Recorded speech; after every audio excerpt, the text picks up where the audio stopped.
Biznesmeni Bexhet Pacolli po përpiqet të shfrytëzojë pozitën e re juridike dhe politike të krijuar për zëvendës kryeministren Balluku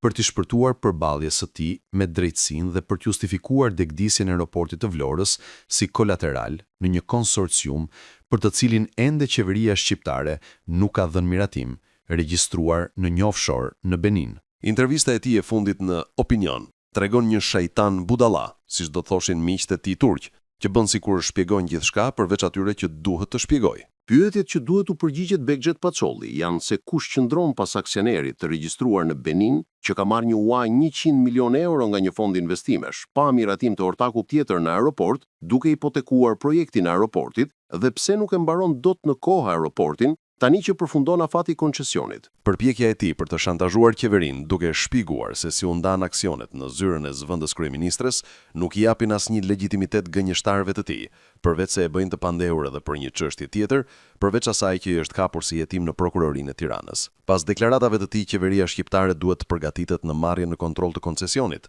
dhe të finalizojë përfundimin e aeroportit që ka rëndësi strategjike për Shqipërinë. Ndërsa Pacolli duhet të ndrojë zyrën ku thirret nga prokuroria e Tiranës në SPAK për të provuar që e paska marrë kontratën në tavolinë dhe jo në garë. Skenari i tij për të diskredituar procedurën e kontratës së aeroportit është një përpjekje dëshpëruar, duke shpresuar se zonja Balluku tani ka pozitat e dobta para drejtësisë dhe ky mund të duket që është në anën e atyre që i janë bërë pa drejtësi. Problemi që ka Pacolli përveç gënjeshtrave në këtë rast është se ai ka nënshkruar kontratë legale për rindarje të aksioneve dhe ato nuk i ka bërë në zyrën e zonjës Balluku, por para noterit. Negociatat se si kanë ndarë ata aksionet pas janë shpallur fitues, natyrisht që është pazar aksionarësh, por të gjitha duhet miratohen nga Ministria Përkatëse që drejtohet nga zonja Balluku. Nuk është se çuditëri për debate të tilla. Ai duhet ta vendosë këtë debat në kohë dhe jo ta tregojë siç tregon pallavrat për Nazarbayevin në Kazakstan apo Putinin në Rusi si njëri i afërt i tyre. Duke qenë se çdo lëvizje aksionesh miratohet nga ministria, është normale që ata të shkojnë të mbrojnë lëvizjet e aksioneve para ministres,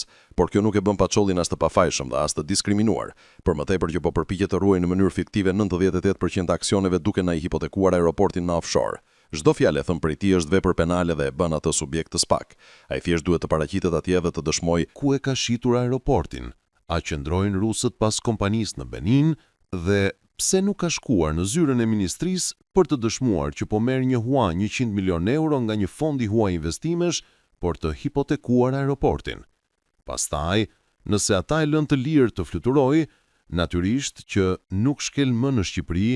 as si shejtan dhe as si budalla, as në aeroportin e Vlorës që nuk duhet të jetë më i tij.